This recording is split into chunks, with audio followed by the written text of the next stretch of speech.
حافزه معنويه اولا، وكنتمنى من الله اننا نمشيو بهذا النتيجه، نشوف هذا المسار ان شاء الله، نحطوا واحد النتيجه ايجابيه اللي تخلينا يعني نضمنوا البقاء ديالنا رسميا ان شاء الله. المباريات الجديده يعني تشوف بالضبط الفرق بين الحسابات.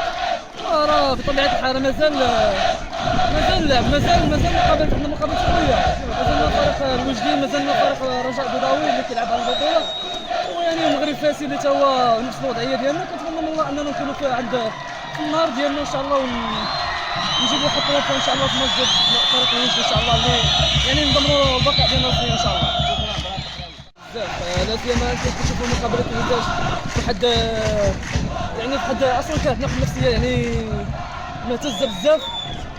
كنظن اننا قمنا بالواجب ديالنا، هو الاهم هو نحققوا واحد النتائج ايجابيه، نتيجه ايجابيه الحمد لله تجيب لنا.